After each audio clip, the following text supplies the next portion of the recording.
મારો વિષય છે શું સ્ત્રી ખરેખર સ્વતંત્ર છે? આ વિષયના અંતે જ ક્વેશ્ચન માર્ક છે. તો એ શું દર્શાવે છે કે સ્ત્રી સ્વતંત્ર નથી અને નથી જ. એક વિદ્વાન નારી સ્ત્રીઓને પૂછે છે કે તું ક્યાં સુધી પુરુષોનું રમકડું બનીને રહીશ?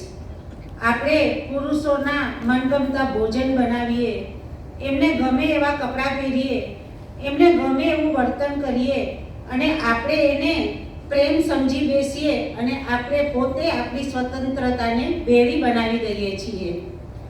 કહેવાય છે કે ખુશામત તો ખુદા કો ભી પ્યારી હૈ તો औरत को क्यों नहीं.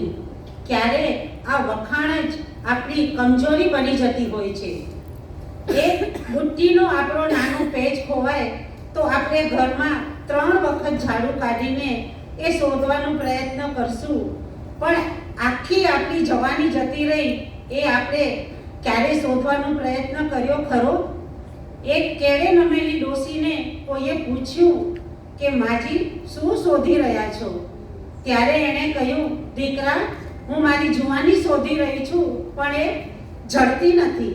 માટે આપણે સ્વતંત્ર રહેવાની ઉંમરમાં જો સાહસ કરશું તો જ સ્વતંત્ર થઈ શકશું. પાછલી ઉંમરે તો આપણે ખુદ બેસહારા હશું તો કેવી રીતે સ્વતંત્ર થશું? આપણે એમ કહેવાય કે અમારે ઘણા બધા મારા ગ્રુપો છે, મહિલા ગ્રુપ, લેડીઝ ગ્રુપ.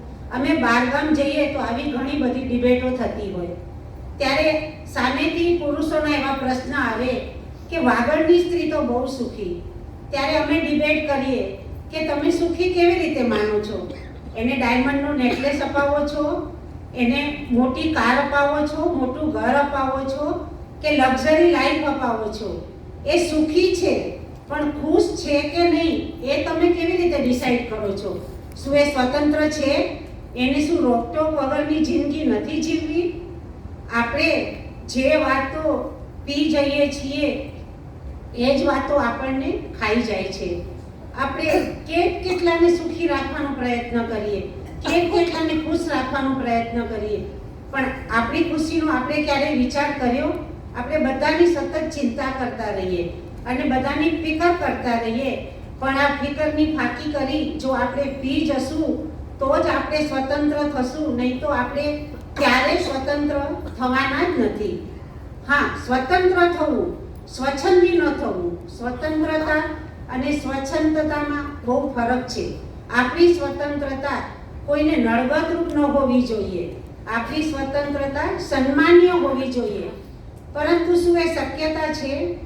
મેં હમણાં એક આર્ટિકલ વાંચ્યો અને એનો વિષય હતો એકલી. એકલી સ્ત્રી એનું તો કોઈ મહત્વ જ નથી, એનું તો કોઈ ગણતરી જ નથી. એ રાત્રે ઘરે લેટ આવે તો કેટલી લેટ આવે છે. કોઈ પુરુષ મિત્ર સાથે હસીને વાત કરે તો એના ચરિત્ર પર શક કરે. અરે ઘરે 2 વસ્તુ જમવાની વધારે બનાવે તો બાજુવાળા પાડોશી આવીને કહેશે એકલી માટે આટલું બધું બનાવ્યું કે એને પેટ નથી, એને ઈચ્છા નથી. પણ આવી એકલી રહેતી સ્ત્રીને આવા ઘણા બધા સંબોધનો આવતા હોય છે. અરે તું તારું ગોઠવી લે, નહીં તો તને પાછલી ઉંમરમાં બહુ તકલીફ પડશે, વગેરે એવા પ્રતિઘાતો આપી એની સ્વતંત્રતાને શ્રાપ બનાવી દે છે. હમણાં વુમન્સ ડે હતું 8 માર્ચના, ત્યારે ઘણા બધા મેસેજ આવ્યા અને આ સ્પર્ધામાં ભાગ લીધું હતું એટલે થોડા બધા ધ્યાનથી વાંચ્યા. ત્યારે એવું લાગ્યું કે આપણે સ્ત્રીઓ શું આ વુમન પાવર સાચવી શકીએ છીએ? આજે બધી ગંદી ગાળો અને ગંદા જોક્સ આપણી સ્ત્રીઓ પર બને છે. શું આપણે એને અટકાવી શકીએ છીએ? અને અહીં બેઠેલી સ્ત્રીઓને હું એક નમ્ર અરજ કરું છું, ક્યારે એવા હલકા મેસેજો આવે તો વોટ્સએપ પર કોઈને પણ ફોરવર્ડ કરવા જોઈએ નહીં. એ બી આપણી એક ખુમારી હોવી જોઈએ. ભગવાને આપણને કમરથી એટલા મજબૂત બનાવ્યા છે કે એક ધક્કાથી આપણે એક પુરુષને પેદા કરી શકીએ છીએ. અને એવું પણ ક્યાંક સાંભળ્યું છે કે સ્ત્રીની ચિત્તા બળે છે ત્યારે એની કમર સૌથી છેલ્લે બળે છે, કેમ કે એ કમરથી બહુ મજબૂત હોય છે.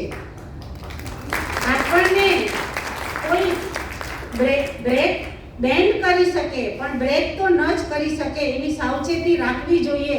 આપણે ટી બેગ જેવા થવું. ગરમ પાણીમાં કોઈ રાખે તો આપણે આપણો કલર બતાડી દેવાનો.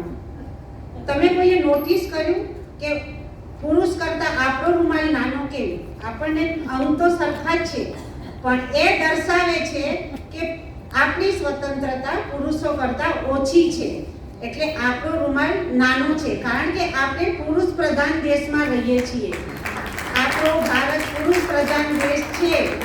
આપણે કંઈ પણ કરશું તો પુરુષોનો અહમ થોડો ઘણો તો ગવાય જ છે.